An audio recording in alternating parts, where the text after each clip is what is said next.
नमस्कार स्टूडेंट्स। श्री रतनलाल कंवरलाल पाटनी राजकीय स्नातकोत्तर महाविद्यालय किशनगढ़ के यूट्यूब चैनल CCE राज किशनगढ़ पर आप सभी का स्वागत है। मैं महेंद्र कुमार वर्मा, सहायक आचार्य व्यावसायिक प्रशासन विभाग। स्टूडेंट्स, आज हम बीकॉम पार्ट थर्ड के paper first principle of marketing विपणन के सिद्धांत के अंतर्गत आज हमारा व्याख्यान है उत्पाद अवधारणा एवं उत्पाद जीवन चक्र, product concept and product life cycle. यानी कि उत्पाद की अवधारणा क्या होती है और एक उत्पाद का जीवन चक्र क्या होता है। इस वीडियो में हम उत्पाद अवधारणा पर डिस्कस करेंगे। उत्पाद अवधारणा स्टूडेंट्स, जैसा कि आपको पता है, विपणन की कोई विषय वस्तु होती है जिसे उत्पाद के नाम से जाना जाता है। मतलब मार्केटिंग के लिए कोई न कोई आपके पास में विषय वस्तु होना जरूरी होता है। उत्पाद समस्त विपणन क्रियाओं का आधार एवं केंद्र बिंदु है। इसको अगर ऐसे समझें तो आप समझ सकते हैं कि प्रत्येक विपणन क्रिया का अंतिम उद्देश्य उपभोक्ताओं को संतुष्टि प्रदान करने वाले उत्पादों का प्रभावकारी तरीके से विपणन करना है, ताकि उत्पाद का जीवन चक्र दीर्घकालीन अवधि तक चलता रहे और जो फर्म के मालिक हैं या ऑनर्स हैं उन्हें दीर्घकालीन उस उत्पाद से लाभ की प्राप्ति होती रहे। यहाँ आप देखेंगे कि जैसे उत्पाद की जो अवधारणा है उसके अंतर्गत लिखा गया है, उपभोक्ताओं के लिए उत्पाद उपयोगिताओं, लाभों या सुविधाओं का पुलिंदा होता है। यानी कि उपभोक्ताओं के लिए उत्पाद जिसे वो उपयोग करते हैं, अपने लाभों के लिए यूज़ करते हैं, अपनी सुविधाओं के लिए प्रयोग करते हैं, उन सभी का एक पुलिंदा है। जबकि विपणनकर्ताओं एवं निर्माताओं के लिए उत्पाद उन गुणों एवं विशेषताओं का पुलिंदा है जिनसे उपभोक्ताओं की आवश्यकताओं को संतुष्ट किया जा सकता है।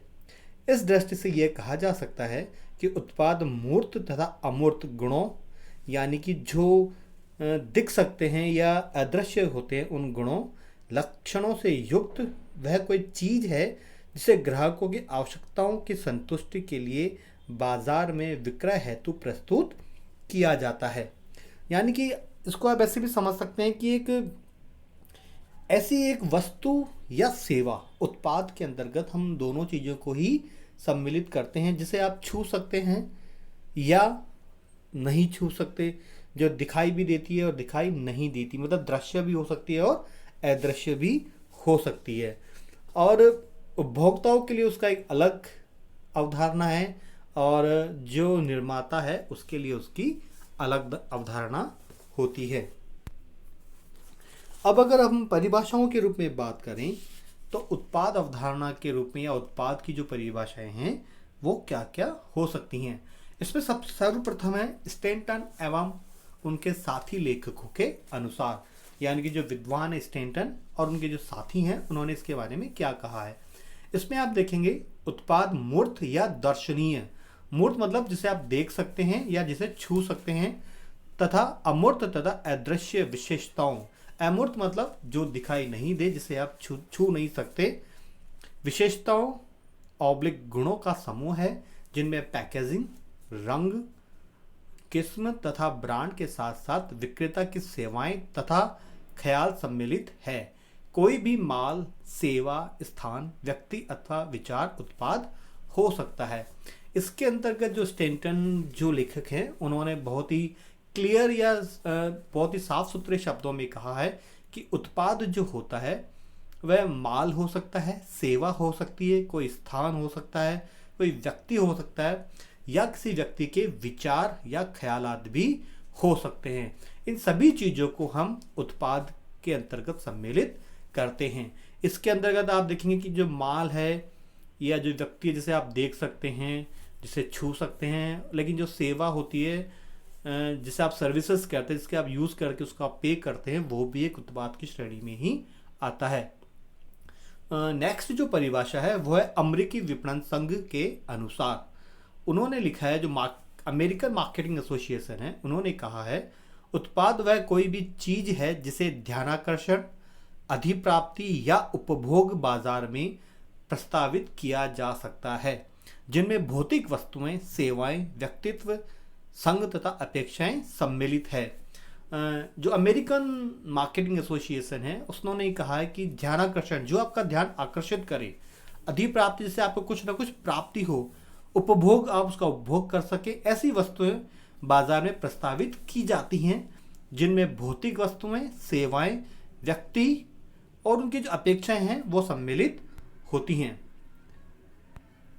इसी तरह अगर हम बात करें अगली जो इसकी जो विशेषताएं हैं उसके बारे में, तो विशेषताओं के रूप में अगर हम बात करते हैं तो इसमें सबसे पहली जो विशेषताएं है वो है कोई भी चीज़, मतलब उत्पाद, कोई भी ऐसी चीज़, मतलब एनीथिंग हो सकती है जिसमें व्यक्ति उपयोग या उपभोग हेतु क्रय करना चाहता है। मतलब कोई भी व्यक्ति कोई भी वस्तु जैसे वो खरीदता है, चाहे वो छोटी से छोटी चीज़ हो या बड़ी से बड़ी चीज़ हो, जैसे वो अपने उपयोग तथा उपभोग के हेतु क्रय करता है या बाजार से परचेज करता है, वह चीज़ उत्पाद हो सकती है। दूसरा है मूर्त एवं अमूर्त। कुछ उत्पाद मूर्त, स्पर्शनीय या दर्शनीय होते हैं, मतलब जिसे आप छू सकते हैं, देख सकते हैं, स्पर्श कर सकते हैं। इसी प्रकार कुछ उत्पाद अमूर्त या अदृश्य होते हैं। अदृश्य मतलब जिसे आप छू नहीं सकते, जिसे आप देख नहीं सकते। जैसे अगर आप मूर्त रूप में अगर अपन बात करते हैं उदाहरण के तौर पर, तो जैसे कार, स्कूटर, टीवी, रोटी, कपड़ा, मकान आदि, ये सब चीज़ें हैं जिसे आप स्पर्श कर सकते हैं, जिसे आप छू सकते हैं। जबकि सेवाएं, परिवहन सेवा, शिक्षण सेवा, चिकित्सा सेवा, विचार, स्थान, व्यक्ति, घटनाएं, सूचनाएं, ये सभी अमूर्त या अदृश्य उत्पाद होते हैं। एक सामाजिक संस्था जब पेड़ पौधों एवं पशु पक्षियों के बचाव हेतु संदेश देती है तो उस संस्था का विचार ही उसका उत्पाद है। मतलब आप बात कर सकते हैं कि जैसे आप हमने किसी के लिए कोई अच्छा काम करने के लिए प्रेरित किया तो हम बात करेंगे कि वह चीज़ भी उत्पाद हो सकता है। तीसरा जो पॉइंट है वो है उपयोगिताओं या लाभों का पुलिंदा। कुछ विद्वानों ने उत्पादों को लाभों, उपयोगिताओं का पुलिंदा बताया है, जिसमें तात्पर्य यह है कि उत्पाद कोई भी ऐसी चीज है जो क्रेताओं को अनेक लाभ या उपयोगिताएं प्रदान करती है। मतलब जो किसी उत्पाद को परचेज करता है या क्रय करता है, वह उसके लिए किसी न किसी प्रकार से लाभ देने वाली होती है। अगला जो पॉइंट है वह इच्छाओं एवं आवश्यकताओं की संतुष्टि। उत्पाद की एक विशेषता यह भी है कि इनमें क्रेता की इच्छाओं तथा आवश्यकताओं की संतुष्टि की क्षमता होती है। यानी कि कोई भी जो उपभोक्ता है बाजार से सेवा का या किसी उत्पाद का क्रय करता है तो उसमें किसी न किसी इच्छाओं या आवश्यकताओं की उसकी संतुष्टि अवश्य होती है। इसी तरह जो नेक्स्ट जो पॉइंट है विशिष्ट गुण। उत्पादों की एक विशेषता यह भी है कि प्रत्येक उत्पाद में कुछ विशिष्ट गुण या विशेषताएं पाई जाती है, जिसमें उत्पाद की विशेषताएं उनके रंग, रूप, आकार, किस्म, सुगंध, स्वाद आदि के रूप में प्रकट की जा सकती है। यानी कि आप देखेंगे कि आप जब कोई कपड़े परचेज करते हैं तो आपको उसका रंग अच्छा लगता है, किसी की डिज़ाइन अच्छी लगती है, किसी की किस्म अच्छी लगती है। जब आप परफ्यूम खरीदते हैं तो उसकी सुगंध, उसकी फ्रेगनेंस अच्छी लगती है। जब आप रेस्टोरेंट जाते हैं तो किसी रेस्टोरेंट का स्वाद किस खाने का अच्छा हो सकता है। तो किसी न किसी चीज़ का आप ये कह सकते हैं कि उसमें विशिष्ट गुण होता है। इसी कड़ी में जो अगला जो पॉइंट है विशेषताओं में वो है उत्पाद का सामान्य या जातिगत नाम। प्रत्येक उत्पाद का एक सामान्य जातिगत नाम मतलब जेनरिक नाम अवश्य होता है। अतः प्रत्येक उत्पाद जातिगत नाम से जाना एवं पहचाना जाता है। जैसे अपन बात करें कपड़ा, पेन, स्टील, लकड़ी, प्लास्टिक, रेफ्रिजरेटर, स्कूटर, कार आदि सभी सामान्य या जातिगत नाम है। मतलब ये किसी न किसी रूप में एक श्रृंखला से भी जुड़े होते हैं। नेक्स्ट जो पॉइंट है वह ब्रांड नेम या ट्रेडमार्क का नाम। कई उत्पादों को ब्रांड नाम भी दिया जा सकता है या देते हैं। जैसे आप बात करेंगे कार्स की, रेफ्रिजरेटर की, इन्हें मतलब इन चीज़ों का कोई ना कोई ब्रांड नेम या ट्रेडमार्क अवश्य होता है। इनको ब्रांड के नाम से जाना है, पहचाना है, बेचा जाता है। जैसे कि आप जानते हैं बहुत सी कारें ऐसी हैं जो ब्रांड के नाम से ही मार्केट में सेल होने के लिए मैक्सिमम रूप में आती है। जैसे मारुति है, सेंट्रो है, टाटा है, टोयोटा, फोर्ड आदि कारों के ब्रांड नाम हैं जिन्हें उन्हें जाना एवं पहचाना जाता है, और वो इन्हीं नामों एवं पहचानों मतलब नाम एवं ट्रेडमार्क के नाम से ही मार्केट में बिकने के लिए आते हैं।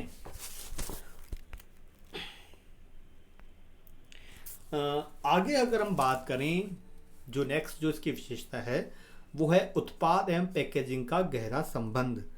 स्टूडेंट्स, उत्पाद एवं पैकेजिंग का गहरा संबंध होता है।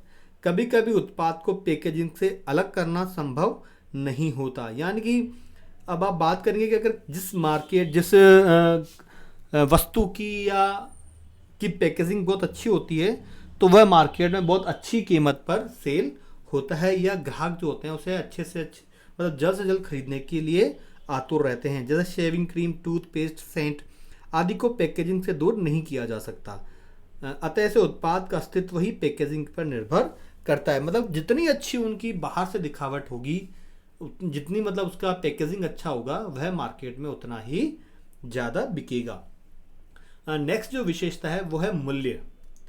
प्रत्येक उत्पाद का एक मूल्य होता है जिसके बदले उसे बाजार में विक्रय हेतु प्रस्तावित किया जाता है। मतलब उत्पाद जिसमें सेवा, व्यक्ति, विचार, स्थान जो भी सम्मिलित है उत्पाद में, उसका सभी का एक कोई ना कोई मूल्य अवश्य होता है। अगला पॉइंट है उत्पाद मिश्रण। इसको हम प्रोडक्ट मिक्स कह सकते हैं। जैसे कि एक प्रोडक्ट की कई श्रृंखलाएं या एक जो प्रोडक्ट का जो निर्माता है वो कई श्रृंखलाबद्ध प्रोडक्ट का भी निर्माण करता है। प्रत्येक उत्पाद किसी विपणनकर्ता द्वारा विपणन किए जाने वाले उत्पाद मिश्रण, उत्पाद समूह या श्रृंखला का भाग होता है। विपणनकर्ता ही नहीं बल्कि प्रत्येक उपभोक्ता भी प्रत्येक उत्पाद को संपूर्ण उत्पाद मिश्रण के संदर्भ में ही देखता और व्यवहार करता है। मतलब आप उसको ये भी समझ सकते हैं कि जो विपणन करता है या इनकी जो मार्केटिंग करने वाला जो व्यक्ति है वह प्रत्येक उत्पाद को संपूर्ण उत्पाद मिश्रण के रूप में ही देखता है, क्योंकि उसे मार्केट में तरह तरह के उत्पाद, क्योंकि वो एक ही प्रोडक्ट को लेकर मार्केट में जाता है तो उसे मार्केटिंग करने में या विपणन करने में काफ़ी समस्याएं आती हैं। लेकिन अगर उसके पास में बहुत से प्रोडक्ट होते हैं तो उसके लिए थोड़ी आसानी हो जाती है। अगला है उत्पाद जीवन चक्र, यानी कि प्रोडक्ट का जो लाइफ साइकिल है। प्रत्येक उत्पाद का भी एक जीवन चक्र होता है। मतलब यानी कि कोई भी सेवा या कोई उत्पाद है उसका एक सर्टेन टाइम पीरियड जरूर होता है।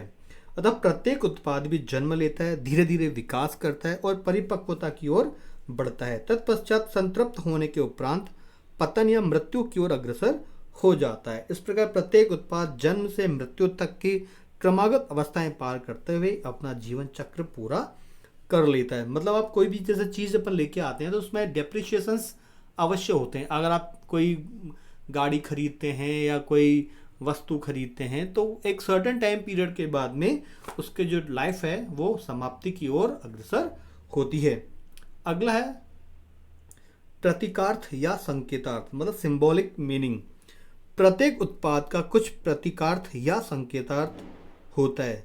ऐसा अर्थ उसके रंग, रूप, आकार या कार्यों से लगाया जाता है। मतलब एक पर्टिकुलर कोई जो उत्पाद है उसका एक सिंबॉलिक या जो प्रतीक के रूप में कोई ऐसा रंग, रूप या आकार होता है जिससे कि उसकी पहचान आसानी से हो सकती है।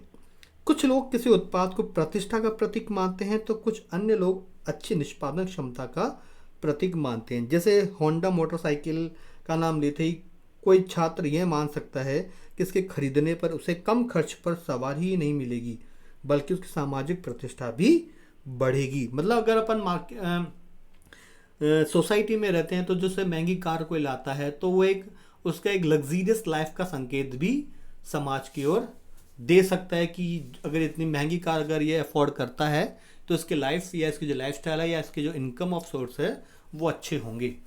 अगला है संचार माध्यम। क्योंकि प्रत्येक उत्पाद का संकेतार्थ या प्रतीकार्थ होता है इसलिए यह संचार का अच्छा माध्यम भी होता है। प्रत्येक उत्पाद अपने बारे में बहुत कुछ बता सकता है। दूसरे शब्दों में सामान्यतः उत्पाद से यह पता लग जाता है कि वह किससे बनाया गया है, किस कार्य या उपयोग के लिए बनाया गया है। कई बार उत्पादों पर लिखित सूचनाओं से उसका भार, मूल्य आदि ज्ञात हो जाता है। कभी कभी यह भी आसानी से ज्ञात हो जाता है कि किन के उपयोग हेतु अर्थात महिलाओं, पुरुषों या बच्चों के लिए अथवा शाकाहारियों या मांसाहारियों के लिए इसका उपयोग हो सकता है। जैसे आपने देखा होगा कि बहुत सी जो पैक्ड फूड आते हैं उसके ऊपर ग्रीन सिंबल्स बने हुए आते हैं, जिससे ये पता लगाया जा सकता है कि ये शाकाहारी मतलब किन के खाने के लिए, शाकाहारी व्यक्तियों के लिए या मांसाहारी व्यक्तियों के लिए। बहुत सी चीज़ें ऐसी होती हैं वो सिंबल ऐसे बना देते हैं जिससे उनका कम्युनिकेशन इजीली लोगों तक पहुंच जाता है कि ये किन के लिए यूज़ करने के लिए है। जैसे महिलाओं के लिए तो वो महिलाओं का सिंबल बना देते हैं, या पुरुषों का है तो पुरुषों का सिंबल बना देते हैं, जिससे उसकी को जो यूज़ करने वाले व्यक्ति हैं उसे आसानी से उसको समझ सकें और उसका प्रयोग कर सकें। अब हम बात करते हैं उत्पाद का महत्व, इम्पोर्टेंस ऑफ प्रोडक्ट, कि उत्पाद का किन किन के लिए क्या क्या महत्व हो सकता है। पहला जो पॉइंट है वो है विपणनकर्ताओं के लिए महत्व, यानी कि जो मार्केटिंग करने वाले व्यक्ति हैं, जो मार्केट में कार्य करते हैं, उनके लिए इसका क्या महत्व होता है। सबसे पहला जो पॉइंट है वो है विपणन का आधार। उत्पाद विपणन का आधार माना जाता है, यानी कि अगर आपके पास में उत्पाद ही नहीं होगा तो आप विपणन किस चीज़ का करेंगे। तो विपणनकर्ताओं के लिए विपणन का ये आधार होता है। बिना उत्पाद के विपणन कार्य संभव ही नहीं है। उत्पाद ही विपणन का आदि एवं अंत है, क्योंकि विपणन करने के लिए या मार्केटिंग करने के लिए आपके पास में उत्पाद मतलब उत्पाद या सेवा जो भी व्यक्ति की कर रहे हैं, विचार की कर रहे हैं, स्थान का कर रहे हैं, उसके लिए आपको उसका उत्पाद होना बहुत ज़रूरी है। विपणन कार्य का प्रारंभ उत्पाद नियोजन से होता है तथा उत्पाद के विक्रय के बाद तक विपणन कार्य जारी रहता है। दूसरा जो इसका पॉइंट है, विपणन नीतियों एवं क्रियाओं का केंद्र बिंदु। उत्पाद ही सभी विपणन नीतियों एवं क्रियाओं का केंद्र बिंदु है। उत्पाद ही वह प्रारंभिक बिंदु है जहां से विपणन नीतियों एवं क्रियाओं को आगे बढ़ाया जाता है। यानी कि जब उत्पाद ही नहीं होगा तो आप किस चीज़ के लेके अपनी मार्केटिंग पॉलिसीज़ बनाएंगे। इसलिए ये कहा जाता है कि आपको एक उत्पाद होना बहुत ज़्यादा ज़रूरी है। उसी को केंद्र बिंदु रखते हुए आप अपनी मार्केटिंग पॉलिसीज़ और बाकी की जो रणनीतियां हैं वो बना पाएंगे। तीसरा, विपणन प्रयासों की सफलता का आधार, यानी कि मार्केटिंग जो एफर्ट्स हैं उनकी सफलता का आधार। यदि विपणनकर्ता उत्पाद संबंधी निर्णय बुद्धिमत्ता से करता है तो उसकी विपणन की समस्याओं का स्वतः ही समाधान हो जाता है। यदि वह उत्पाद संबंधी निर्णय करने में नासमझी करता है तो वह अपनी विपणन समस्या को तत्काल कई गुना बढ़ा लेता है। यानी कि अगर आपके पास कोई प्रोडक्ट है और आप उसकी अच्छे से मार्केटिंग कर रहे हैं तो वो आपकी सफलता का आधार भी माना जाएगा, क्योंकि जितना ज़्यादा प्रोडक्ट आपका बिकेगा आपको अच्छा मूल्य या लाभ के रूप में उसका रिटर्न अवश्य प्राप्त होगा।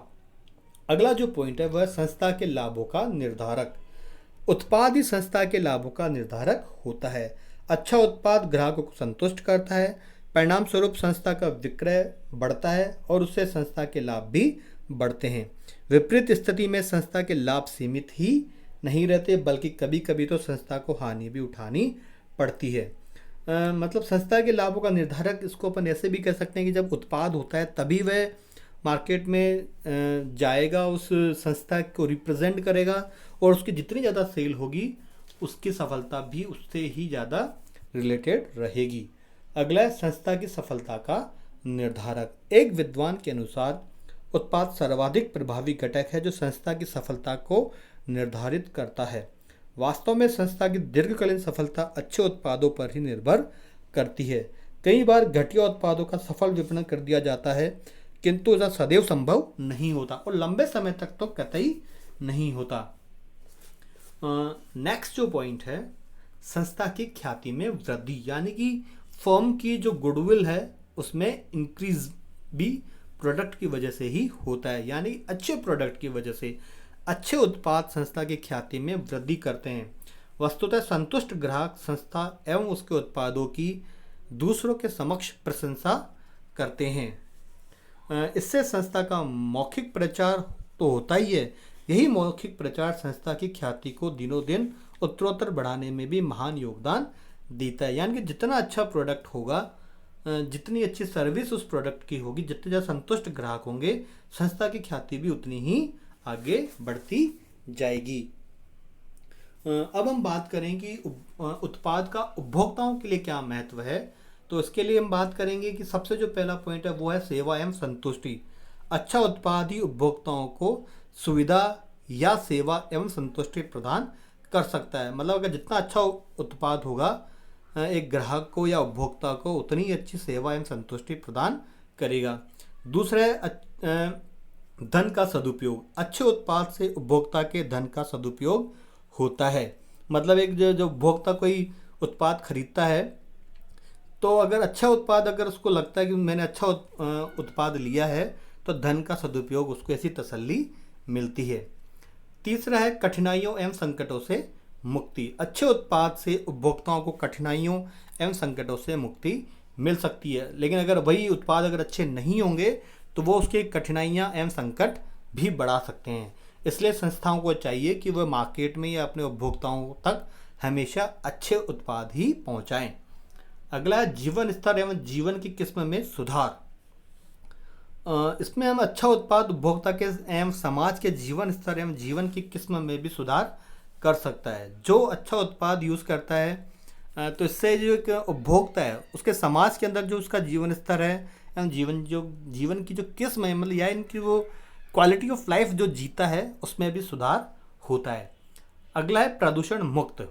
अच्छा उत्पाद प्रदूषण मुक्त प्राकृतिक वातावरण उपलब्ध कर सकता है तथा प्राकृतिक संसाधनों को संरक्षण प्रदान कर सकता है।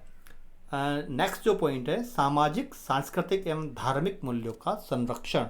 अच्छा उत्पाद सामाजिक सांस्कृतिक एवं धार्मिक मूल्यों का संरक्षण करता है, क्योंकि जो अच्छा उत्पाद अगर कोई होता है या कोई संस्था जो अच्छा उत्पाद बना रही है, तो समाज में भी उसका एक अच्छा मैसेज या अच्छा संदेश जाता है, जिस समाज के जो धार्मिक एवं सांस्कृतिक मूल्य होते हैं उनका बचाव होता है।